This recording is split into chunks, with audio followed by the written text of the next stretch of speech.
स्वागत है आपका हमारे यूट्यूब चैनल में। जैसे कि आप सभी को पता है, हम देख रहे हैं झूठा सच उपन्यास। इसमें हमने पहले भाग में देखा था, इसके पहले भाग में कि गांधी जी ने अनशन रखा हुआ है और उनके पास उनके प्रार्थना सभाओं में जो अन्य कांग्रेसी नेता है वहाँ जा रहे हैं। उसमें अग्रवाला मैम, तारा और अन्य जो लोग हैं वहाँ जा रहे हैं। उतने में जो रास्ते में जुलूस आया था, उस जुलूस को स्वयं देश के पंत प्रधान पंडित जी उतरकर उनको समझाते हैं कि गांधी जी हमारे देश की आत्मा है और उन्हें मर जाने नहीं दिया जा सकता है। ऐसा समझाते धमकाकर फिर वो लौट जाते हैं। फिर तारा की और जो अग्रवाल मैम जिस गाड़ी में जा रही थी वह गाड़ी आगे जा रही थी। यहाँ तक हमने पहले भाग में देखा था। इसके आगे अभी बिरला भवन के बाहर बहुत सी गाड़ियाँ खड़ी थी। पुलिस के सिपाही गाड़ियों को सड़क के किनारे कायदे से खड़ा कर रहे थे। यानी वो बिरला भवन था जहाँ पर गांधी जी ने अनशन रखा हुआ था, उपोषण रखा हुआ था। वहाँ पर बहुत सी भीड़ थी, बहुत सी गाड़ियाँ थी। वहाँ के जो पुलिसकर्मी थे, वहाँ एक नियमों के अनुसार जो भी गाड़ी आ रही है उनको पार्किंग के लिए खड़ा कर रहे थे। भीड़ से सड़क रुक न जाने देने के लिए सतर्क थे। आसपास पुलिस ही पुलिस थी। भीड़ को देख समझकर भीतर जाने दिया जा रहा था। यानी सभी वो तरफ पुलिस ही पुलिस थी, भीड़ ही भीड़ थी। किसी को आपत्ति आने जाने में न हो, इसलिए रास्ते से भीड़ को कम किया जा रहा था और पुलिस जो है वहाँ सख्त पहरेदारी कर रहे थे। बिरला भवन के बरामदे में कुछ महिलाएं एक और खड़ी प्रतीक्षा कर रही थी। प्रसाद जी भी थे। चारों ओर आतंकपूर्वक स्तब्धता छाई हुई थी। लोग बिना आहट किए चल रहे थे, शोर दबाकर बात कर रहे थे। यानी वहाँ भीड़ ही भीड़ थी। बिरला भवन के बरामदे में महिलाओं की ज़्यादा भीड़ थी और प्रसाद जी भी थी। चारों ओर जो थी वहाँ कभी एक आतंकपूर्ण स्तब्धता थी, एक भयभीत करने वाला वातावरण भी था और शांतता भी थी। तो वहाँ जो भी लोग बात कर रहे थे वहाँ एक दबे शोर में, एक हल्के शोर में बात कर रहे थे। आपने बहुत देर कर दी, जल्दी आइए, प्रसाद जी ने कहा। सड़क पर पुलिस का और बंगले के भीतर स्वयं सेवकों का पहरा था। यानी वहाँ अग्रवाला मैम और तारा वो आ गई है और वहाँ प्रसाद जी कह रहे उनको कि आपने काफ़ी देर कर ली, आपको आने के लिए देर हो गई। और वो जो बिरला भवन जो था उसके बाहर अन्य जो पुलिसकर्मी का पहरा था और अंदर जो स्वयं सेवक थे, जो आने जाने वाले लोग हैं उनकी सेवा करने वाले लोग थे, उनका पहरा था। प्रसाद जी ने स्वयं सेवकों को संकेत किया, स्त्रियों के लिए मार्ग कर दिया। यानी प्रसाद जी ने स्त्रियां आकर देखकर सेवकों को संकेत किया और जो भी वहाँ सेवक थे उन्होंने स्त्रियों को अंदर जाने के लिए मार्ग निकाल कर दिया। गांधी जी पलंग पर बड़े तकिए के सहारे पसीना ओढ़े आध लेटे खड़े थे। यानी गांधी जी तकिए पर एक आध लेटे बैठे थे। लंबी दाढ़ी वाले दो मौलवी गांधी जी के समीप बैठे रुमाल से अपनी आंखें पोंछ रहे थे। यानी जो दो मुस्लिम समाज के लोग हैं, जो मौलवी है, वह गांधी जी के दोनों तरफ दो बैठकर आंखें पोंछ रहे थे। यानी आपका जो भी बात थे वह बताकर आंखें पोंछ रहे थे। गांधी जी के नेत्र मूंदे थे, चेहरा बहुत गंभीर था। महिलाएं प्रणाम करके बैठ गई। यानी गांधी जी के जो गांधी जी की आंखें बंद थी और चेहरा गंभीर दिखाई दे रहा था और महिलाएं चारों ओर से बैठी हुई थी। हृदय द्रावक स्तब्धता में तारा को अपने हृदय की धड़कन सुनाई दे रही थी। यानी सभी स्तब्ध था और उसमें तारा ने खुद के जो हृदय की धड़कन है वह सुनाई दे रही थी। गांधी जी ने नेत्र खोले, महिलाओं को देखकर दोनों हाथ जोड़कर प्रणाम किया और मौलवी को संबोधन कर बोले। यानी गांधी जी ने आंखें खोले, सभी ओर देखा, सभी जितनी भी महिलाएं, जितनी भीड़ है, उन सभी को हाथ जोड़कर प्रणाम किया, नमस्कार किया और मौलवी को संबोधित करने लगे, कुछ कहने लगे। आज आप लोग खुद मंजूर कर रहे हैं कि आपने मुझे हालात को मुबालगे से अतिरंजित बनाया था। मेरे मन में यह ख्याल उस वक्त भी था जब आप लोग मुबालगे से बातें कर रहे थे। उस समय मैंने कुछ कहना कठिन नहीं समझा, क्योंकि आप लोग बहुत मुसीबतों में थे। मुझे आशा है आप सबके लेंगे मुबालगे से कैसे कैसे नतीजे हो सकते हैं। मुझे तो सिर्फ खुदा का ही भरोसा है, वही मुझे मुझे सही राह दिखाएगा। यानी वह लोग कह रहे हैं कि जो भी स्थिति है वह स्थिति बहुत भयानक है, और जिन कठिन समय में आप सिर्फ और सिर्फ भगवान का ही सहारा है, ऐसा वह कहते हैं। गांधी जी ने महिलाओं की ओर दृष्टि की। गांधी जी के समय बैठी दयावंती जी ने सब स्त्रियों की ओर से उन्हें विश्वास दिलाया कि दिल्ली की महिलाएं सांप्रदायिक द्वेष दूर करने और शांति स्थापित करने के लिए तन तन मन अर्पण के लिए तैयार है। यानी वह जो दयावंती नामक जो स्त्री है वह गांधी जी से बोल रही है कि स्त्री की जो दिल्ली में जो भी स्त्रियां हैं, यहाँ की सभी जो स्त्रियां हैं, वह स्त्रियां समाज में सांप्रदायिक जो द्वेष है वह द्वेष शांत करने के लिए, यानी जो भी हिंसात्मक बात है उनको रोकने के लिए तत्पर है, यानी सामना करके रोकने के लिए वह अर्पण है, यानी शांति स्थापित करने के लिए उन्होंने जो तन मन है वह अर्पण किया है देश के लिए, ऐसा गांधी जी को कह रहे हैं। गांधी जी उनकी प्रार्थना स्वीकार करके अपना अनशन समाप्त कर दे, वे देश को इस संकटमय स्थिति में अनाथ न करे। यानी उनका कहना है कि गांधी जी को कह रहे हैं कि हम जो अशांति फैली हुई है उसको शांत करने के लिए हम लोग प्रयास कर रहे हैं, और वो उस प्रयास में केवल तन ही नहीं मन ही हमारा अर्पण है, समर्पित किया है।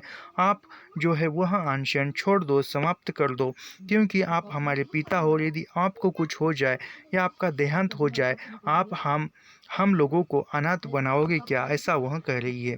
गांधी जी ने महिलाओं पर विश्वास प्रकट करके उत्तर दिया, मेरा अनशन देश के लोगों की सहृदयता और कर्तव्य की चेतना को पुकारने के लिए ही है। यानी गांधी जी कह रहे हैं मेरा जो अनशन है वह पूरे देश की जो लोग हैं, देश की स्त्री पुरुष या अन्य धर्म जाति के लोग हैं, उन सभी में एकता स्थापित करना, भाईचारा निर्माण करना, सहृदयता भाव स्थापित करना, यही मेरा कर्तव्य है, ऐसा वह कह रहे हैं। मुझे इस बात के लिए खेद है और लज्जा है कि दोनों ही भागों में सबसे अधिक अत्याचार बहनों पर ही हुआ है। यानी गांधी जी कह रहे हैं कि मुझे खेद है, यानी मुझे दुख है कि दोनों तरफ यानी भारत और पाकिस्तान में जो सबसे ज़्यादा अत्याचार हुआ है वह सबसे ज़्यादा अत्याचार महिलाओं पर हुआ है। और वह कह रहे हैं कि मुझे इस बात का खेद है, यानी कि हिंदू हो या मुसलमान हो, जो स्त्री है उस पर ही अन्याय अत्याचार कर रहे थे, तो इसलिए वह गांधी जी कह रहे कि मुझे लज्जा है, मुझे खेद है और मैं लज्जास्पद हूँ, मैं खुद लज्जा महसूस कर रहा हूँ कि दोनों प्रांतों में सबसे अधिक अत्याचार यानी अन्याय जो हुआ है वह महिलाओं पर, बहनों पर हुआ है। मेरा यह अनशन स्त्रियों पर हुए अत्याचार के विरोध में, उस अत्याचार के प्रायश्चित के लिए है। यानी गांधी जी कह रहे कि मेरा यह अनशन है, उपोषण है, यह जो जिन स्त्रियों पर अन्याय अत्याचार हुआ है उनके प्रायश्चित के लिए है, ऐसा वे कर रहे। जिस समय मुझे विश्वास हो जाएगा कि लोगों के मन से द्वेष और उन्माद दूर हो गया है, मैं आप लोगों की बात नहीं टालूंगा। आप भगवान पर विश्वास रखिए, आप भगवान से प्रार्थना कीजिए, वह देश के भाइयों को सद्बुद्धि दे। यानी गांधी जी कह रहे हैं कि दोनों तरफ की जो महिलाओं पर अन्याय अत्याचार हुआ है उसके प्रायश्चित में मैंने यह अनशन रखा हुआ है। और जिस समय मुझे विश्वास, यानी गांधी जी कह रहे कि जिस समय ऐसा लगेगा या जिस समय मुझे सारे जनता पर, सारे लोगों पर विश्वास होगा कि उनमें जो मानव हृदय है, इंसानियत है, वह जाग गई है और वह आप सभी भाईचारे से हो रहे, कोई पुरुष किसी स्त्रियों पर अन्याय अत्याचार नहीं करेगा, तब मुझे ऐसा विश्वास दिलाइए, तब मैं आपका कहना मानूंगा, यानी अनशन मैं छोड़ दूंगा, ऐसा वे कह रहे। और वह कहते हैं कि भगवान से प्रार्थना कीजिए, कहते हैं, औरों को कहते हैं और खुद भी कहते हैं कि भगवान से प्रार्थना करेंगे कि सभी लोगों को सद्बुद्धि दे, यानी सभी लोगों को भाईचारा एकता निर्माण करने में सद्बुद्धि दे, यानी कि वह जो हिंसात्मक वर्तन है वह उसका छूट जाए, ऐसा वे कर रहे हैं। सड़क की ओर से कोलाहल और नारे सुनाई दी। तभी सड़क की ओर से जो कोलाहल और नारे सुनाई दिए, खून का बदला खून से लेंगे, गांधी जी को मर जाने दो। यानी वह कह रहे हैं जो भीड़ आई है, जुलूस आया है, वह कह रहा है कि खून का बदला खून से लेंगे, गांधी जी को मर जाने दो। गांधी मुल्क का दुश्मन है, मुसलमानों को बाहर निकालो। यानी लोग जो है वह कह रहे कि खून का बदला खून से लेंगे, गांधी जी को मर जाने दो, गांधी जी मुल्क का दुश्मन है, मुसलमानों को बाहर निकालो, ऐसा वे नारे दे रहे हैं। कश्मीर हमारा है, पाकिस्तान को रुपया नहीं देंगे, गांधी गद्दार है, ऐसी जो है वह करते हुए जुलूस आया। स्त्रियों ने समझा उत्पात करने पर उतारू लोगों की भीड़ बाहर आ पहुंची है, वे भय से सिहर उठी। यानी जो अंदर जो स्त्रियां थी वह एक भयभीत यानी एक भय की स्थिति उत्पन्न हुई और यह सुनकर भयभीत हो गई। यह कौन लोग हैं? गांधी जी ने धीमे स्वर में पूछा। गांधी जी ने धीमे स्वर में पूछा कि यह जो नारे दे रहे यह लोग कौन हैं? बापू, ऐसे ही बाहर सड़क पर लोग शोर कर रहे हैं, गांधी जी के समीप खड़ी लड़की ने उत्तर दिया। बापू, आप परवाह नहीं कीजिए। गांधी जी के समीप जो नज़दीक जो लड़की खड़ी है वह कह रही है कि ऐसे ही लोग हैं सड़क पर शोर कर रहे हैं। ऐसा उस लड़की ने समीप गांधी जी के नज़दीक खड़ी लड़की ने कहा और परवाह न कीजिए यह भी कहा। यह लोग क्या कर रहे हैं? गांधी जी ने पूछा। फिर गांधी जी ने भी पूछा कि यह लोग क्या कर रहे हैं? बापू कह रहे हैं गांधी को मर जाने दो, लड़की ने बता दिया। फिर वह लड़की ने ही बता दिया कि कह रहे हैं कि गांधी जी को मर जाने दो। गांधी जी ने पल भर नेत्र बूंद कर प्रश्न किया, उतने लोग हैं? कितने लोग हैं? बापू, ज़्यादा नहीं है, यही थोड़े से लोग हैं, शोर मचा रहे हैं, अपने आप चले जाएंगे। यानी वह लड़की कह रही कि गांधी जी को मर जाने दो। तभी गांधी जी नेत्र मूंद लेते यानी नेत्र बंद कर लेते हैं और कहते हैं कि कितने लोग हैं। तो वह लड़की कहती कि ज़्यादा लोग नहीं है, शोर मचा रहे हैं, अपने आप चले जाएंगे। राम राम राम। गांधी जी ने नेत्र बंद लिए। फिर गांधी जी ने राम राम कहा 3 बार और नेत्र बंद कर लिए। समीप बैठी 2 स्त्रियां मंद स्वर में राम धुन आलापने लगी। महिलाओं की आंखों से आंसू टपक पड़े। तारा सबसे पीछे बैठी थी। कुछ ही पल में सबसे मस्तिष्क में लाहौर की घटनाएं स्वयं उस पर भी थी। यानी जो जब सभी स्त्रियां थी वह स्तब्ध थी, उनके आंखों से आंसू टपक रहे थे, वह रो रही थी। तभी जो तारा भी उनमें शामिल थी और तारा भी एक सबसे पीछे बैठी थी तारा, और वह मस्तिष्क में लाहौर में जो घटित हुआ था उन घटनाओं को याद कर रही थी। जो बीती बातें हो गई है उनको याद कर रही थी। यातनाएं अपनी आंखों देखा अत्याचार कौंध गया। यानी जो भी तारा ने अन्याय अत्याचार होता देखा है वह सब कुछ उसको याद आ रहा है और उसकी आंखें भर आई है, हृदय भर आया है। यह अकेली पुण्यात्मा देश की उस संपूर्ण पशुता के विरुद्ध में प्राण दे रहा है। यानी तारा सोच रही है कि यह जो है यही एक पुण्य आत्मा है, बाकी के जो लोग हैं अन्याय अत्याचार करने वाले वह तो पशु समान है और यह पशु समान ही लोग हैं, और इन पशुता के विरुद्ध एक ही पुण्य आत्मा यानी गांधी जी अपने प्राण दे रहे हैं, ऐसा वे सोच रही है। उसके लिए प्रायश्चित कर रहा है। वास्तव में ही यह देश की आत्मा है। स्वयं तारा ने, उसके भाई ने और लाहौर के कितने ही लोगों ने इस ध्वंस को रोकने का यत्न किया था। यानी इससे पहले ही तारा के भाई ने या अन्य लोगों ने यह जो अन्य अत्याचार हो रहा है उनको रोकने के लिए प्रयत्न किया था, लेकिन कुछ भी नहीं हो सका था। लेकिन गांधी जी जो है वह सच में एक देश के आत्मा है, ऐसा वे सोच रही है। तब ध्वंस के लिए इस उग्र रूप की कल्पना भी नहीं थी। यानी तब वह जब हो रहा था तब इस ऐसे समय की कल्पना भी नहीं थी। वह स्वयं उसमें आहुति बनी, परंतु अब इस पुण्य आत्मा की सफलता के लिए, उसके प्राणों की रक्षा के लिए वह सब आप बीती को भुला देने के लिए तैयार है। यानी जब वह अन्य लोग यानी एक सामान्य लोग वह जनता में से जो भी सामान्य लोग हैं वह लोग यह अन्य अत्याचार रोक रहे थे, लेकिन उसकी बात उन जन सामान्य की जो सामान्य लोग हैं उनकी बात किसी ने नहीं सुनी। लेकिन जो महात्मा गांधी अब अनशन कर रहे हैं तो एक उनका प्रायश्चित कर रहे, तो सारा देश जो है वह समझ रहा है और जो भी अन्य अत्याचार हुआ है उसको भूलने के लिए यह बाकी के लोग तैयार है। तारा और नरोत्तम सुबह अखबार आते ही सब समाचारों को देख जाते थे। यानी तारा और जो नरोत्तम है वह अखबार आते थे, समाचार पत्र आते थे, सुबह ही सभी समाचार पढ़ लेते थे। पत्रों में गांधी जी की अवस्था और शांति के लिए प्रयत्नों के समाचारों को प्रमुख स्थान दिया जाता था। यानी उस समय में जो सनसनी खबरें रहती है वही एक पहले रहती है अखबारों में। तो उसी प्रकार उस समय में सनसनी खबरें क्या रहती थी, गांधी जी की अनशन की स्थिति, गांधी जी की तबीयत के बारे में, और जो अन्य शांति स्थापित करने के लिए जो सभाएं जो प्रयत्न कर रहे, वही सनसनी खबरें रहती थी। और वो उन्हीं समाचार को समाचार पत्रों में प्रथम स्थान दिया जाता था। पाकिस्तान की विधानसभा में सर सर नून दौलताना, नवाब मदलोत और इफ्तिखार अली खान ने गांधी जी के उद्देश्य के प्रति बहुत आदर प्रकट करके उन्हें धर्म प्रवर्तकों के पश्चात संसार का सबसे महान पुरुष स्वीकार किया था। यानी जो गांधी जी जो पाकिस्तान के जो नेता लोग हैं उनमें उनके नाम है, तो वहाँ उनमें नवाब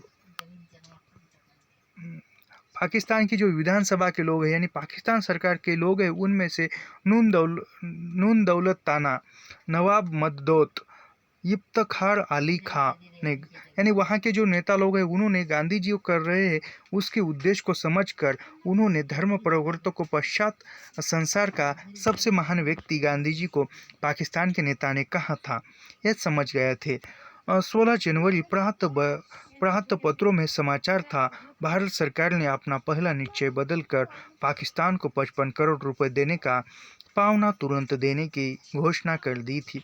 यानी 16 जनवरी की सुबह जब वर्तमान पत्र आए, समाचार पत्र आया, तो उनमें कहा था, उनमें समाचार था कि अब जो भारत की जो सरकार है उन्होंने जो अपना फैसला था वह बदल लिया है, और उन्होंने कहा है कि जो भी पाकिस्तान को 55 करोड़ रुपए देने हैं वह हम दे देंगे, इसकी घोषणा कर दी थी। सरकारी वक्तव्य विस्तृत था, यानी जो भी समाचार था वह विस्तृत था। मंत्रिमंडल के पहले निश्चय का औचित्य प्रमाणित करके निर्णय परिवर्तन का कारण गांधी जी के अहिंसात्मक प्रयत्न में सहयोग देने की सद्भावना बताया था। यानी जो निर्णय था सरकार का, जो वहाँ उन्होंने पहले कहा था कि हम 55 करोड़ पाकिस्तान को नहीं देंगे, और फिर अभी जो निर्णय बदल कर कहा है उन्होंने सरकार ने कि पाकिस्तान को 55 करोड़ रुपए हम दे देंगे। इसका एक ही कारण था, गांधी जी ने जो अहिंसात्मक यानी कोई हिंसा नहीं की, किसी को मारा नहीं, किसी को आंदोलन नहीं किया, सिर्फ एक अनशन रखा था। इसके बजाय यानी वह गांधी जी के अनशन करने से उन्होंने मान गई थी बात। एक शांततामय तरीके से गांधी जी ने सरकार को निर्णय बदलने के लिए विवश किया था, ऐसा वे बता रहे हैं। गांधी जी का वक्तव्य भी पत्रों में था। गांधी जी ने चेतावनी दी थी कि मंत्रिमंडल के निर्णय परिवर्तन को अस्थिरता अथवा भीरुता न समझा जाए, बल्कि इस उदार आवश्यकता और सद्भावनापूर्ण दूरदर्शिता की गहराई को समझा जाए।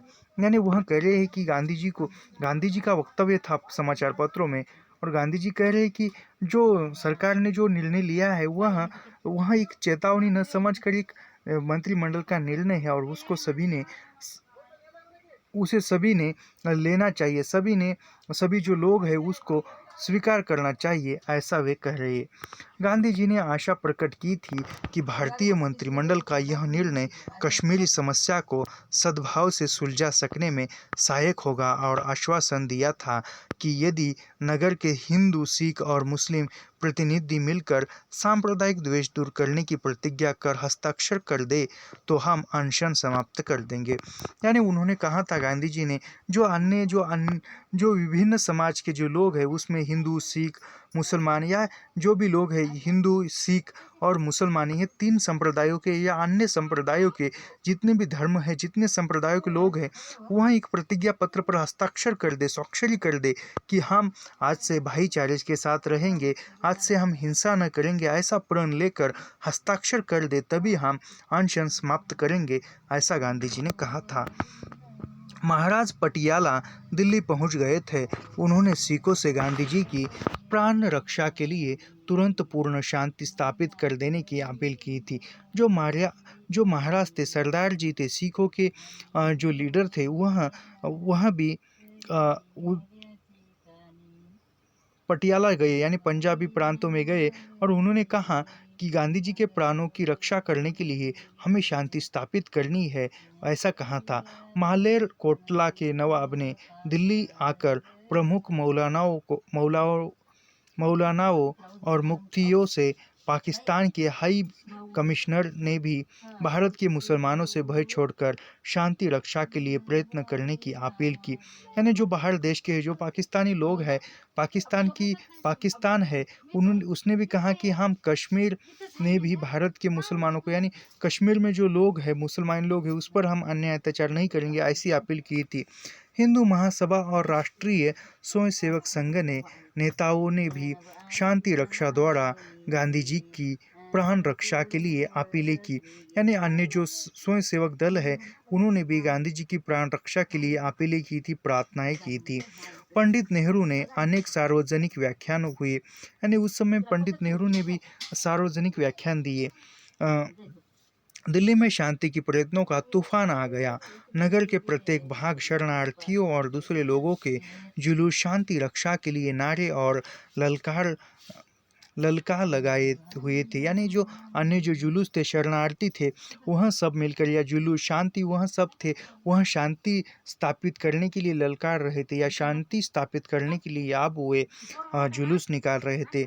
अफवाह थी कि गांधी जी के साथ लॉर्ड माउंटबेटन, पंडित नेहरू और एक बहुत प्रसिद्ध पत्रकार आर्थर आर्थर मूर ने भी अनशन व्रत किया है। यानी अफवाह थी, चर्चा थी कि गांधी जी के साथ तो लॉर्ड माउंटबेटन, यह जो पाश्चात्य इंग्लैंड के गवर्नर के व्यक्ति थे और वह भारत में भी कुछ समय के लिए आए थे। लॉर्ड माउंटबेटन, इनके कार्यकाल में भारत में बहुत एक सुधार हुआ था। तो यह इतिहास की बात है, लेकिन फिलहाल नहीं सुनेंगे हमें। तो नेहरू जी या अन्य लोगों ने भी, जो प्रसिद्ध लोग हैं उसमें पत्रकार आर्थर मूर है, उन्होंने, और नेहरू ने, जो माउंटबेटन है, उन्होंने अनशन गांधी जी के साथ किया है। नगर में हजारों लोगों ने गांधी जी के तप में सहयोग देने के लिए उसकी सफलता की कामना में अनशन आरंभ किया था। यानी उस नगर में, दिल्ली में जो अन्य लोग हैं, कुछ कुछ सामान्य लोगों ने भी दिल्ली में की जो आम जनता है, उन्होंने गांधी जी के लिए, गांधी जी के जो कामना है वह सफल होने के लिए उन्होंने भी अनशन आरंभ किया था, यानी प्रारंभ किया था। बंटवारे से पूर्व सब्जी मंडी में मुसलमानों की संख्या अधिक थी। अब वहां से सब मुसलमान भाग गए थे। यानी जो बंटवारे के समय, यानी जब बंटवारा हो रहा था, यानी विभाजन हो रहा था, उस समय जो बाजार की मंडी थी उसमें मुसलमानों की संख्या अधिक थी, लेकिन अब वह संख्या कम होने लगी थी। सब और हिंदू शरणार्थी आ बसे थे। सब्जी मंडी के हिंदू शरणार्थियों ने नगर के दूसरे भागों से 150 मुसलमानों को सब्जी मंडी में ले जाकर उन्हें प्रेम से भोजन कराया था। यानी जो हिंदू लोग थे, शरणार्थी है, वहाँ के लोगों ने, जो हिंदू लोगों ने मुसलमानों को ले आकर सब्जी मंडी में ले जाकर, जो शरणार्थी लोग थे मुसलमान, उनको ले जाकर भोजन खिलाया था, उनको भाईचारा स्थापित किया था। 100 बुर्कापोश मुसलमान स्त्रियों का प्रतिनिधि मंडल बिड़ला भवन में पहुंचा। यानी 100 महिलाओं का, जो मुस्लिम समाज की जो महिला है, वह 100 महिला है, जो उन्होंने अपने पोशाक में बिड़ला भवन में वह जा पहुंचा। उन्होंने गांधी जी को अपने निर्भय हो जाने का आश्वासन देकर अन्न ग्रहण कर देने के लिए प्रार्थना की। यानी वह जो मुस्लिम स्त्रियां है, वह बिड़ला भवन गई गांधी जी के पास और कहा कि अब हम निर्भय हैं, अब हमें कोई डर नहीं है, अब हम निर्भय होकर घूम सकते हैं, फिर सकते हैं, ऐसा उस मुस्लिम स्त्रियों ने गांधी जी को बताया था। महिलाओं ने गांधी जी को बताया कि वे सब 3 दिन से उनके साथ अनशन कर रही थी। यानी उन महिलाओं ने गांधी जी को बताया कि हम सब 3 दिन से आपके साथ अनशन में शामिल थे, उपोषण में शामिल थे। गांधी जी ने बुर्कापोश स्त्रियों को संबोधन किया। इस्लाम के नियम के अनुसार पिता, पुत्र, भाई और संबंधियों से कोई पर्दा नहीं किया जाता। यानी गांधी जी कह रहे हैं, जो कि इस्लाम धर्म है, इस्लाम के नियम के अनुसार जो मुस्लिम स्त्रियां हैं वह तो बुर्का ओढ़ती ही है, लेकिन उन्होंने कहा कि जो पर्दा, यानी जो बुर्का है, वह पर्दा ओढ़ती है, वह पर्दा वह अपने पिता, पुत्र और भाइयों के सामने वह नहीं ओढ़ती, यानी वह पर्दा जो है वह हटाती है अपने पिता, पुत्र और भाइयों के सामने, ऐसा वो गांधी जी कह रहे थे। यदि आप मुझे आप यदि यदि आप मुझे अपना पिता और भाई समझती है तो मुझे यह पर्दा क्यों? यानी गांधी जी ने उन स्त्रियों से प्रश्न किया कि यदि आप उन स्त्रियों को प्रश्न किया कि इस्लाम धर्म तो कहता है कि पिता और पुत्र के सामने तो पर्दा आप नहीं कर सकते हो, तो मैं आपके पिता या भाई के आप मुझे यदि पिता और भाई समझती हो तो मुझसे यह पर्दा आपने क्यों रखा है, आपने आपका मुंह क्यों ढका है? ऐसा गांधी जी ने उनको प्रश्न किया। 100 स्त्रियों के बुर्के सहसा उठ गए। यह सुनकर स्त्रियों ने जो बुर्के ओढ़े थे वह बुर्के निकाल दिए। गांधी जी ने महिलाओं को आश्वासन दिया कि जो ही उन्हें विश्वास हो जाएगा कि नगर में माँ बहनों के लिए कोई आशंका नहीं है, सांप्रदायिक देश का पाप समाप्त हो गया है, वे अनशन समाप्त कर देंगे। फिर गांधी जी ने उन महिलाओं को कहा, आश्वासन दिया कि मुझे जब ऐसा प्रतीत हो जाएगा इस नगर में कि जब जो स्त्रियां हैं, माँ बहनों हैं, उनको कोई आशंका नहीं, उनको कोई आपत्ति नहीं, उनको कोई परेशान करने वाला नहीं है, और इतना ही नहीं, सांप्रदायिक जो देश का पाप है, सांप्रदायिक जो द्वेष हो रहा है, यानी दो धर्मों के अंदर या जो लड़ाई हो रही है, जो दो धर्मों के अंदर जो द्वेष फैला है, असमानता फैली है, यह यह ऐसा मुझे यह पाप जब समाप्त हो जाएगा, असमानता समाप्त होकर एकता जब स्थापित होगी, तब मैं खुद यह अनशन समाप्त कर दूंगा, ऐसा गांधी जी कह रहे हैं। वे सलाह वे वे सल वे अल्लाह के रहम पर बतबा एतबार करके उससे उनकी कामयाबी के लिए दुआ मांगे। यानी वह उन स्त्रियों को कह रहे हैं कि जो कामयाबी है, जो एकता स्थापित करने की हमारा लक्ष्य है, उस लक्ष्य के लिए कामयाब होने के लिए आप दुआ मांगे। सांप्रदायिक शांति की स्थापना के लिए सभी संभव उपाय कर दिए गए थे। यानी जो भी सांप्रदायिक शांति, यानी दो संप्रदायों में, हिंदू मुस्लिम संप्रदायों में जो असमानता थी, जो अशांति फैली हुई थी, उसको शांति में बदलने के लिए या शांति स्थापित करने के लिए उन्होंने जो संभव उपाय है, जो भी उपाय है, जो उस समय में शांति स्थापित करने के उपाय थे, उनको स्थापित करने का प्रयास कर रहे थे। जनता की ओर से और सरकार की ओर से शासन और शस्त्र शक्ति द्वारा शांति के लिए सभी संभव प्रयत्न किए जाने का विश्वास गांधी जी को दिला देने के लिए कोई उपाय शेष नहीं रहने दिया गया था। यानी जो भी प्रयास होता है शांति स्थापित करने का, वह सभी उपाय गांधी जी को बता दिए थे या अन्य लोगों ने। अग्रवाल साहब स्थिति की गंभीरता समझकर दोपहर भर अपनी गाड़ी में घूम घूम कर संप्रांत नागरिकों से शांति रक्षा की प्रतिज्ञा कर हस्ताक्षर कराते रहे थे। जो अग्रवाल साहब है वह नगरों में घूम घूम कर जो शांति स्थापित करने का जो प्रतिज्ञा पत्र था उस पर हस्ताक्षर करवा के लिए थे। संध्या समय खाद्य मंत्री और कॉन्स्टिट्यूएंट असेंबली के प्रधान डॉक्टर राजेंद्र प्रसाद और दिल्ली के चीफ कमिश्नर और डिप्टी कमिश्नर द्वारा एक सभा आयोजित की थी। यानी जो पहले स्वतंत्र भारत के पहले राष्ट्रपति राजेंद्र प्रसाद थे, उन सभी की जो मीटिंग थी, एक सभा आयोजित की गई थी। नगर के सभी संप्रदायों के 130 प्रमुख प्रतिनिधियों की इस सभा में अग्रवाला साहब की भी उपस्थित थी। यानी उस समय में जो सभा बुलाई थी, उस सभा में जो नगर के जो सभी संप्रदाय हैं उनके नेता लोग लगभग 130 प्रमुख प्रतिनिधियों को उस सभा में आमंत्रित किया था, और उसके साथ अग्रवाला साहब भी उपस्थित थे। सभी एक मत की थे कि गांधी जी की भी शर्त लिखा देंगे, उन पर सब लोग हस्ताक्षर कर देंगे। यानी जो शांति स्थापित करने का जो प्रतिज्ञा पत्र है उन पर सभी हस्ताक्षर कर देंगे, ऐसा ही लक्ष्य था। दोपहर बाद कई डॉक्टरों ने गांधी जी के शेड्यूल की परीक्षा करके एक सम्मिलित विज्ञप्ति प्रकाशित की थी। यानी दोपहर के बाद गांधी जी के डॉक्टर थे, वो डॉक्टर ने चेकअप करके विज्ञप्ति यानी जो कि विज्ञापन प्रकाशित किया था। इस विज्ञप्ति में गांधी जी की अवस्था बहुत चिंताजनक बताई गई थी।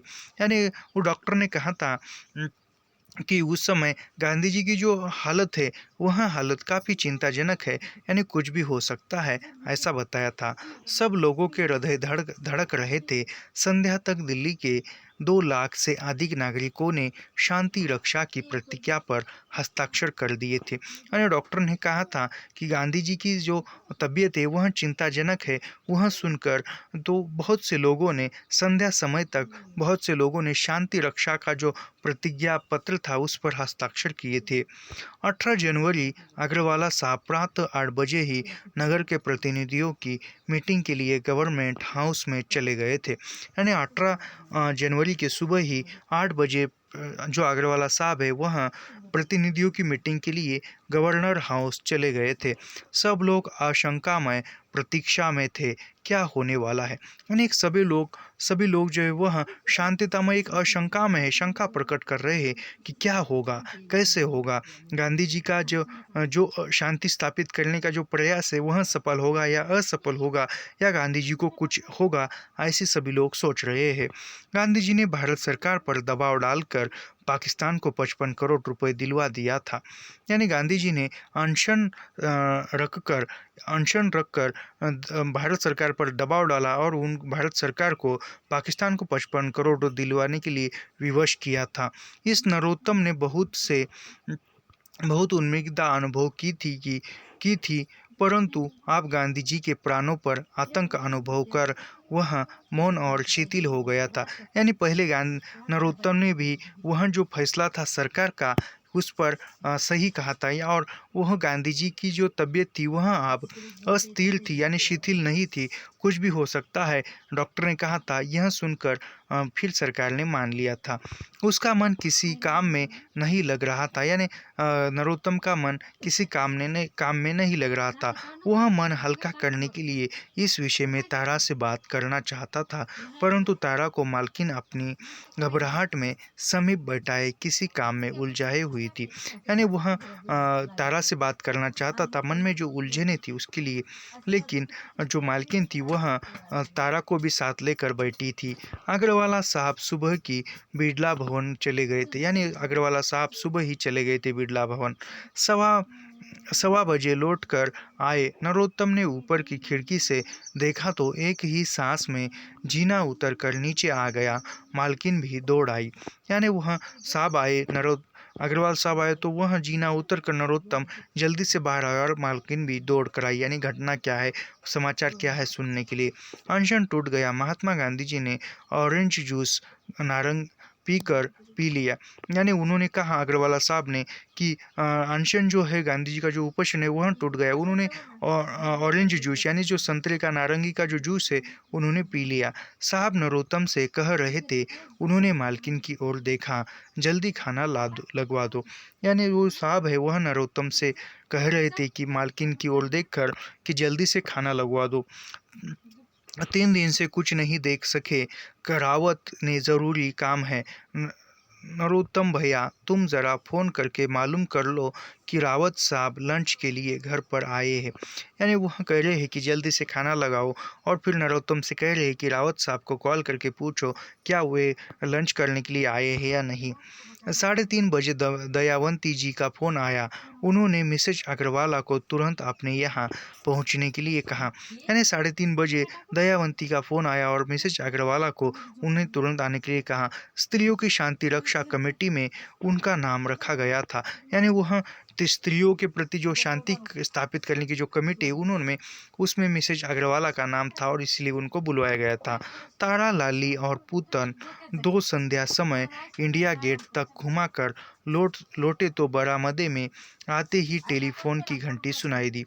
यानी तारा के साथ लाली और पूतन जो है वह इंडिया गेट तक घूमने के लिए गए थे, और वह लौट आए तो तुरंत टेलीफोन की घंटी सुनाई दी, यानी फ़ोन आया। वह लाली की उंगली पकड़े ड्राइंग रूम में चली गई। यानी वह तारा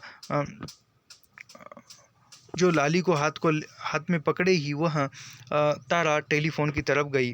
टेलीफोन के समीप कोने में शेल्फ पर रखे उद्भूत वस्तुओं में लाली की नज़र कांच की गोल टोपी से ढकी अंजर पंजर दिखाई देती गई। यानी वह जो घंटी टेलीफोन था उसमें जो कांच की जो टोपी थी, वहाँ पर अनेक वस्तुएं थी, उसमें कांच की टोपी थी, उस पर वो लाली की नज़र पड़ गई। लाली उस घड़ी को देखते ही अपने हाथों में लेने की जिद कर बैठी थी। यानी जो लाली जो है वह घड़ी लेने के लिए, कांच की घड़ी लेने के लिए, हाथ में लेने के लिए जिद कर रही थी। तारा जानती थी यदि लाली मालकिन के साथ ड्राइंग रूम में आकर ऐसी जिद कर बैठती तो मालकिन पहले नाराज होकर उसे चूहे वाली कोठरी में बंद करेगी, धमकी देती और फिर शिवनी को पुकार कर बच्चे को कहीं दूर उठा ले जाने के लिए कह देती। यानी तारा जानती थी कि मालकिन के साथ लाली आती और वह जिद करती तो मालकिन उस लाली को धमका देती कि तुम्हें मैं चूहे के कोठरी में बंद कर दूंगी, यानी चूहे जहाँ पर रहते हैं उस कमरे में बंद कर दूंगी, ऐसा करती और फिर डांटती। इतने पर वह न मानती तो वह शिवनी से कहकर बच्चों को कहीं दूर ले जाकर रखने के लिए कह देती। संभव है लड़की को प्राण खा लिए मर जा की गाली देकर घड़ी भी उसके हाथ में पकड़ा देती। यानी फिर वह बच्ची फिर भी न मानी तो वह मालकिन बच्ची को डांट कर जा मर जा ऐसी गाली देकर फिर वह उसके हाथों में वह घड़ी देती। लाली का अनुभव था कि उसके चीख चीख कर रोने और ज़मीन पर लौट जाने से वह जो चाहे कर सकती थी। यानी लाली को अनुभव आया था कि जिद करने के बाद या ज़मीन पर लौट कर फिर पाँव फैलाकर रोने से या जिद करने से जो भी मेरी जिद है वह पूरी हो जाती थी, ऐसा लाली को अनुभव आया था। उसको प्रयास हो चुका था और इस पर ही वह जिद पूरी किया करती थी। तारा बच्चों की आदतें सुधारने के लिए बहुत प्रयत्न करती थी। तारा सुधारने का यत्न करती और दूसरे लोग मालकिन की खुशामद में बच्चों को लाड दिखाकर बिगाड़ने का यत्न करते। यानी तारा जो है वह बच्चों को सुधारने का प्रयास करती थी। यानी अन्य जो लोग हैं वह बच्चों का लाड़ प्यार कर कर तारा जो भी प्रयास करती थी बच्चों को सुधारने के लिए वह असफल हो जाते थे और अन्य जो लोग हैं बाहर के या घर के वह बच्चों को लाड़ प्यार करते थे और बच्चों को बिगाड़ने का प्रयत्न वह भी करते थे। तारा जान छड़ा लेने के लिए बच्ची को घड़ी कैसे थमा देती। यानी तारा बच्ची को घड़ी कैसे देती थी। घड़ी का टूट जाना उसका अपराध होता। तारा के पुकार से शिवनी ने बच्चों का खाना ड्राइंग रूम में लाकर रख दिया था, परंतु लाली पांव पटक पटक कर चिल्ला चिल्ला कर पूरी कोटी को सिर पर उठाई थी। उसे खाना नहीं घड़ी चाहिए थी। यानी तारा ने शिवनी से कहकर बच्चों का खाना लाने के लिए कहा था। तभी वह लाली ज़मीन पर लेट कर अपने पाँव पटक पटक कर चिल्ला चिल्ला कर जोर से रो रही थी। सारे हवेली में उसकी रोने की आवाज़ गूंज रही थी। उसको खाना नहीं चाहिए था, घड़ी चाहिए थी, इसलिए रोई थी। मिसेज अग्रवाला ने लिटने पर फाटक से ही लड़की को रोते सुना तो बिगड़ उठी। यानी मिसेज अग्रवाला आई तो बच्चों के रोने की आवाज़ सुनी और वह बिगड़ उठी। सवा 150 रुपया महीना खर्च कर रहे हैं, घर में कदम रखो तो प्रलय का कोलाहल सुनने को मिलता है। यानी वह अग्रवाल मैम कहती है कि महीने को जो भी तारा को पैसे देकर रखा है और फिर भी घर में शांति नहीं है। घर में आए तो बच्चे रोना सुनाई देता है। बच्चों को भी नहीं संभाला जा सकता तो हमें क्या सुख है। क्या हुआ, इसे कोई चोट तो नहीं लगी। यानी वह कह रही है कि तारा को कह रही है कि इसको तो बच्चे भी संभाले नहीं जाते, ऐसा वो कर रही है और कुछ चोट तो नहीं लगी, यह भी पूछ रही है। शिवनी सामने ही थी, उसने उत्तर दिया, कुछ नहीं हुजूर, वही हाल कमरे वाली घड़ी मांग रही है खेलने को। फिर शिवनी ने कहा कि कुछ नहीं हुआ है, जो कमरे में जो घड़ी है वह घड़ी खेलने के लिए मांग रही है, तो ज़रा दिखा क्यों नहीं देती। वह मालकिन शिवनी से कह रही है कि तो ज़रा उसके हाथ में क्यों नहीं देती। साहब का फ़ोन आया है, उन्होंने तारा ने बताना चाहा कि साहब का फ़ोन आया है। अरे हो जाएगा, साहब का फ़ोन थकी हुई आई है यहाँ घर में मची है। यानी वह कह रही कि हो जाएगा, अभी घर में ही आई हो तो घर में तो चील ही बची। यानी रोने की आवाज़ सुनकर वह काफ़ी परेशान है। हमें तो कहीं चैन नहीं, फ़ोन की फ़िक्र है या पहला काम बच्चों को सँभालना है। यानी वह कहती है कि हमें तो चैन ही नहीं है, घर में आए तो बच्चे का रोना या फ़ोन देखूँ या बच्चों को देखूँ, ऐसा वह कह रही है। अभी अभी मान जाएगी बहन जी वह घड़ी तो। यानी वह कहती है शिवनी कि अभी वह मान जाएगी वह घड़ी तो। क्या फ़ोन किया था साहब ने? अभी वह मैम पूछ रही है कि किस बारे में फ़ोन किया था। साहब 8 बजे mister Rawat, mister Surya, Mrs Surya और कुछ लोगों के साथ आ रहे हैं। आपको बता देने के लिए कहा था कि ऊपर के कमरे में बैठेंगे। यानी वह तारा कह रही कि साहब का फ़ोन आया था और कुछ लोगों के साथ उसमें mister Rawat, mister Surya, Mrs Surya और कुछ और लोग साथ में आ रहे हैं और ऊपर वाले कमरे में बैठेंगे, ऐसा कहा था। मालकिन की मुद्रा बदल गई। यह और मुसीबत, यानी मालकिन को और मुसीबत लगने लगी। और ऐसी बात थी तो तुम हमें दयावंती के यहाँ फ़ोन कर देती। यानी वह कह रही है ऐसी बात थी तो दयावंती के यहाँ फ़ोन कर देती हमें। 8 तो बज रहे हैं। अरे शिवनी देख, ड्राइवर चला तो नहीं गया, बुला ले। यानी वह शिवनी को कह रही है मालकिन कि ऐसा है तो तभी बताना चाहिए। खैर 8 तो बज रहे हैं, तू ड्राइवर गया या नहीं गया देख, ऐसा वह कर रही है। ड्राइवर के आने तक मालकिन क्षोभ में बोलती गई, इन मरों को यह सब करना होवे तो अपने घरों में क्यों नहीं करे है, यहाँ आकर नरक करे है। यानी वह मालकिन कह रही है कि एक दुख प्रकट कर रही है। इन लोगों को जो भी ऐश आराम करना है वह अपने घरों में क्यों नहीं करती है, यहाँ आकर ही क्यों करते हैं, ऐसा वह कर रही है। मरे ती हमारे सिर 100-150 की जाए है। मरे 3-3 4-4 हज़ार तनख्वाह पावे है, शराब पीते हैं दूसरों के सिर। मालकिन क्रोध में बोलती थी तो उनकी भाषा और उच्चारण बदल जाता था। यानी मालकिन जो है वह क्रोध में बोल रही थी, इनको तो 3-3 4-4 हज़ार रुपये पेमेंट है, फिर भी वह हमको ही 100-200 150 के लिए हमें भी ये पड़ जाता है, ऐसा वह कह रही है। ड्राइवर को देखकर मालकिन ने संबोधन किया, अरे भाई नंदलाल, तुम तो जानते हो यहाँ मैं लतीफ़ ले आता था। अरे वही नरक, मच्छी कबाब, मुर्गा। मालकिन ने दम दम के 10-10 के दो नोट ड्राइवर की ओर बढ़ा दिए। यानी वह कहा कि जो इसके पहले जो नौकर था लतीफ़, वह जो ले आता था वह यानी कि मछली कबाब, मुर्गा, जो भी वो नॉनवेज है वह लेकर आओ, ऐसा कहकर उसको 10-10 के 2 नोट यानी 20 रुपये उसको निकाल कर दिए।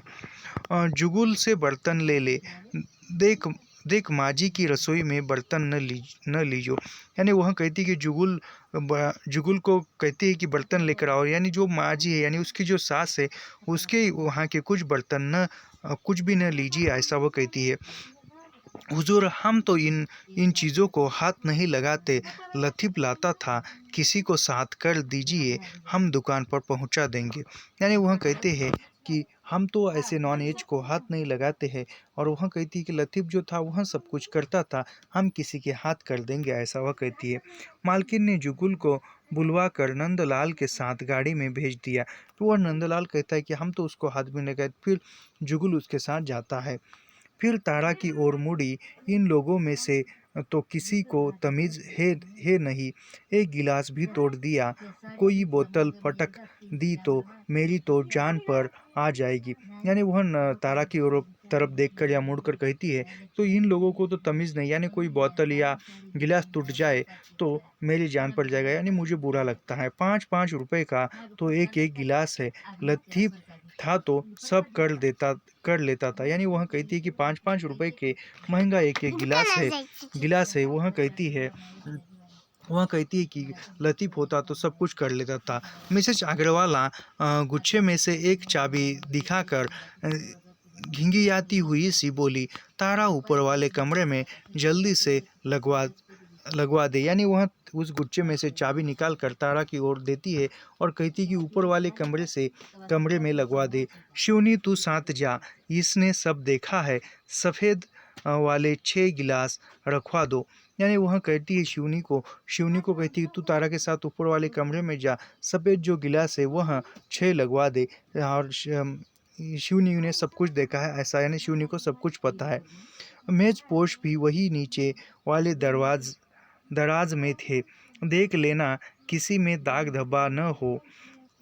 गिलास अपने अपने हाथ से पोंछ लेना, बस आते ही होंगे। पहले से कहला देते तभी भी था, तैयार नहीं होगा तो पारा चढ़ जाएगा। मैं तब तक जरा मुंह धोकर ये मरी खद्दर की साड़ी बदल लूँ, कमर पर मूंछ की तरह गड़ रही है, देखना कितनी धूल पड़ी है। यानी वह कह रही है मालकिन कि तू जल्दी से वहाँ लगवा दो सामान, जो भी ऊपर का है वहाँ लोग आते ही होंगे और वह आए और हम तैयारी नहीं करके बैठे तो वह भड़क जाते हैं, ऐसा वे कहती है। मैं जो वहाँ खद्दर की साड़ी बदल कर दूसरी पहन लूँगी, ऐसा वे कहती है। बहन जी बच्चों को खाना देकर अभी सब कर देती हूँ, तारा ने कहा। यानी तारा ने कहा कि बच्चों को खाना देकर मैं सब कर लेती हूँ। लाली अब भी शिवनी को गोद में चीखे जा रही थी। यानी लाली जो थी वह शिवनी की गोद में थी और वह रो रही थी। लगा इसके मुंह पर चाटा चाटा चाटा मर गई को दादी के पास पटक आ। यानी वह शिवनी को कह रही कि इसको दादी के पास देकर आ, भूपते से खाना दिला देंगी, तारा को इस समय काम है। मालकिन ने शिवनी को हुक्म दिया, तू भी जल्दी ऊपर जा। यानी मालकिन ने शिवनी से कहा कि इसको दादी के पास दे और फिर वह सब कुछ दादी के पास दे और तू भी ऊपर जा, ऐसा वह तारा और शिवनी को कह रही है। तारा चाबी लेकर ऊपर के ड्राइंग रूम में चली गई। अलमारी खोली, ऊपर के खाने में कुत्तों, घोड़ों, बिल्ली की तस्वीरों के लेबल लगी और भिन्न भिन्न आकृति की लाल, हरी, काली, नारंगी रंग की बोतलें देखकर समझ गई शराब है। यानी उन्होंने ऊपर की कमरे में गई और फिर वहाँ की जो अलमारी खोली, वह खोलने के बाद उसमें लाल, हरी अनेक प्रकार की बोतलें देखी और वह समझ गई कि यह शराब की बोतलें हैं। विरक्ति अनुभव हुई, यानी उसको कुछ अलग महसूस हुआ। बचपन से सुनती आई थी, इससे बुरी कोई चीज़ नहीं। यानी तारा ने बचपन से सुना था कि शराब से बुरी चीज़ कोई नहीं है। शराब के नाम से ही उसकी गली में लोगों के माथे पर बल चढ़ जाता था। यानी वह जो लाहौर में रहती थी वहाँ पर कोई शराब नहीं पीता था। शराब का नाम यदि सुनते तो सभी ऐसे गुस्से में आ जाते थे। भाई के विचार उदार थे, वह सामिश भोजन में आपत्ति नहीं करता था, परंतु शराब का समर्थन वह भी नहीं कर सकता था। यानी उसका जो भाई था तारा का, वह जो नॉनवेज है वह खाता था, लेकिन शराब वह भी नहीं पीता था। गली में कभी दीवान चंद या बिरुमल पीते थे तो पीछा कर, फिर भी बात गली में फैल जाती थी। यानी उसके गली में दीवान चंद या बिरुमल पीते थे और उन्होंने पी तो पूरे गली में बात फैल जाती थी। थू थू, यानी और लोग जो थे वह उसको भला बुरा कहते थे। तारा के ताया बाबू राम जोया के यहाँ कभी बैसाखी होली पर आती थी तो बहुत छिपाकर बहन शीशो इस रहस्यमयी घटना का समाचार तारा के कानों में जरूर कह देती। यानी उसके जो चाचा थे ताया थे तारा के, राम जाया थे, उनके यहाँ कभी होली में या वैसाखी में शराब आती थी, यानी पीते थे तो वह छुप छुप कर पीते थे। लेकिन वहाँ की जो शीलो नामक जो बहन है वह तारा को बता देती थी। तारा सोच रही थी क्या क्या करना पड़ रहा है। यानी तारा कह रही कि क्या करना पड़ रहा है यहाँ पर। यहाँ बच्चों को पढ़ाना संभालना है, घरेलू नौकरानी बन गई हूँ, क्या करूँ। यानी तारा सोच रही है कि मुझे यहाँ बच्चों को पढ़ाने के लिए लिखाने के लिए लेकर आए हैं और आप तो घर की नौकरानी बना दी गई है, ऐसा वह सोच रही है। शिवनी तारा की सहायता के लिए आ गई। वह इस कठिन और नाजुक काम से परिचित थी। यानी शिवनी जो है वह तारा के पास आ गई उसकी मदद करने के लिए, और शिवनी को यह सब कुछ पता था। लतीफ़ के साथ सहायता करती रहती थी। वह बहुत उत्साह से अपनी जानकारी बताने लगी। यानी वह उत्सुकता से लतीफ़ को भी मदद करती थी, सहायता करती थी, और वह तारा के साथ भी सहायता करने के लिए आ गई। और वह अब जो है वह तारा को जो जानकारी है उसको बता रही थी। राखदानी और गिलासों के लिए सोफ़ा के दोनों कोनों पर और सोफ़ा कुर्सी के दाहिने हाथ छोटी छोटी तिपाहियाँ रखी जाएगी। यानी वह किस प्रकार कौन से टेबल रखे जाएंगे वह बता रही है। लंबे वाले गिलास यहाँ रखे जाएंगे, उस हैंडल वाले में बीयर पी जाती है। यानी वह कहती है कि जो लंबे दांडी वाले गिलास है यहाँ पर रख कर फिर उस पर बीयर यानी बियर नामक जो शराब होती है वह उस पर भर कर पी जाती है। यह तो घास के दिनों में रखे यह तो घाम के दिनों में रखे जाते हैं मिस साहब, छोटे छोटे वाले भी रख दीजिए। यानी वह कहती है बड़े और छोटे वाले गिलास है वह भी रख दीजिए। कोई मेम साहब लोग होंगी तो पहले छोटे गिलासों में रंगीन लेती है, फिर सब कुछ लेती है। यानी वह कहती है कि कोई लेडीज़ है क्या, मेम साहब है, तो वह पहले छोटे वाले गिलासों में थोड़ी थोड़ी शराब लेती है और फिर कुछ देर बाद सभी लेती है। यानी कुछ बड़ी भी ज़्यादा भी पीते हैं। मालकिन तो बस कभी कभी एक बार रंगीन वाली लेती है, मालकिन को अच्छी नहीं लगती, ज़रा सी लेती है। यानी वह कहती है कि मालकिन तो थोड़ी सी पीती है शराब, उसको अच्छा नहीं लगता। रंगीन को बैन बोलती है, घोड़े कुत्ते वाली भिसकी है, हमने तो खिड़की से कई बार देखा है। यानी वह कहती है मालकिन तो थोड़ी सी पीती है, रंगीन को बयान बोलती है और वह मालकिन थोड़ी सी पीती है, मैंने खिड़की से देखा है। हम ठंडी अलमारी से 4-6 सोडा लाकर रख दे और फिर आते रहेंगे। यानी वह कहते हैं हम जो है वह जो अलमारी ठंडी यानी जो फ्रिज है उससे जो सोडा की बोतल है वह लाकर रखेंगे। तारा अभी सब कुछ लगा भी नहीं पाई थी कि जीने से बहुत से कदमों की और बातचीत की आहट मिली। तारा जो है वह सब कुछ जो गिलास हुए शराब की बाटलें है वह ठीक ढंग से रख भी नहीं पाई थी। सभी वह काम कर ही रही थी, जारी था। तभी जो जीने से ऊपर लोग आ रहे थे और बातें हो रही थी, यह सब कुछ जो कोलाहल तारा को सुनाई दे रहा था। किसी स्त्री के शोर और अग्रवाला साहब की उन्मुक्त हंसी सुनाई दी। यानी उतने में जो किसी स्त्री यानी कोई स्त्री है जो उसको अग्रवाला साहब बोलकर और हंसकर बातें कर रहे हैं। तारा अतिथियों के आने से पूर्व ही कमरे से निकल जाना चाहती थी। यानी वह कमरे में जो अतिथि है वह आने से पूर्व तारा वहाँ से निकल जाना चाहती थी। जीने से ही लोग आ रहे थे, वह यदि बरामदे में हो जाती या पिछली ओर के छज्जे में चली जाती तो भी उसी कमरे में से अतिथियों के सामने होकर लौटना पड़ता।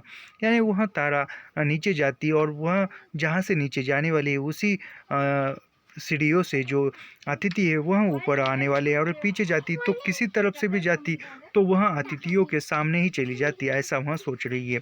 पीछे नरोत्तम का कमरा था। यानी पीछे की ओर जो था वह नरोत्तम का कमरा था। वह अपनी ओर से दरवाज़ा बंद कर रखता था। यानी जो है वह नरोत्तम अपने कमरे का दरवाज़ा बंद करता था। प्लीज़, तारा ने घूमकर देखा। अग्रवाला साहब कमरे का पर्दा उठाए एक महिला को प्रवेश के लिए मार्ग दे रहे थे। यानी वह तारा उधर ही खड़ी रही और घूमकर देखा कि अग्रवाल साहब जो है वह एक स्त्री को अंदर आने के लिए जो दरवाज़ा खोलकर मार्ग दे रहे थे। तारा आंखें झुकाए एक और हो गई। यानी तारा ने आंखें झुकाई और वह बाजू में खड़ी हो गई। ओह यूँ तारा, वह महिला करी कि ओहो यू तारा, यानी तारा तुम।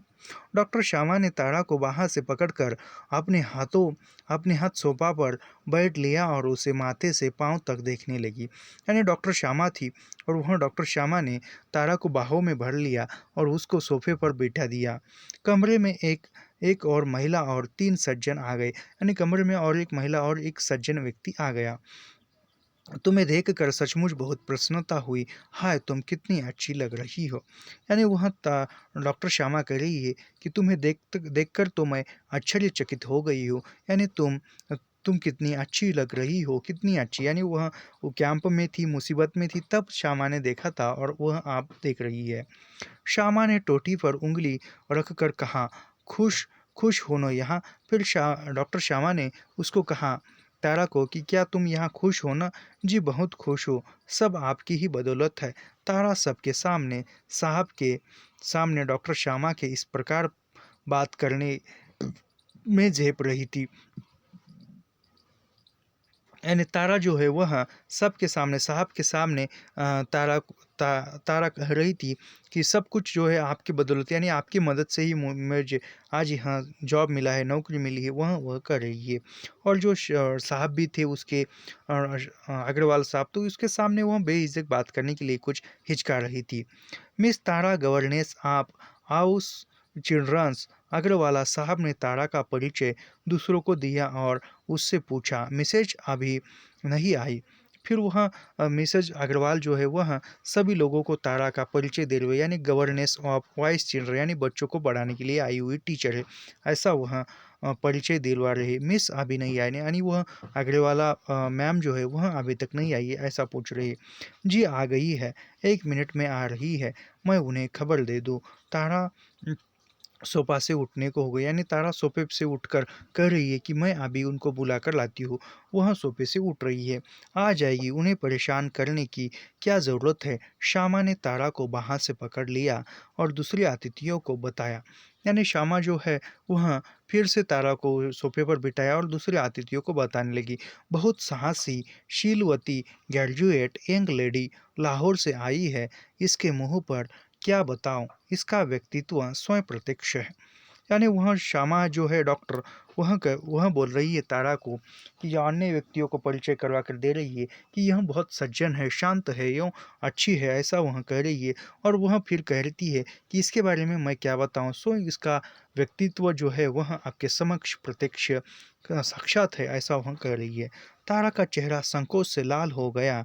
श्यामा उसे दूसरे लोगों का परिचय देने लगी। यानी तारा जो है यह सब कुछ सुनकर उसका चेहरा लाल होने लगा, यानी उसको यह सब कुछ अच्छा नहीं लग रहा था। वह श्यामा, डॉक्टर श्यामा जो है वह दूसरे लोगों से तारा का परिचय करवा रही थी। मीट मिसेज सूर्या, यानी वह कह रही कि इनसे मिलिए, यह सूर्या है।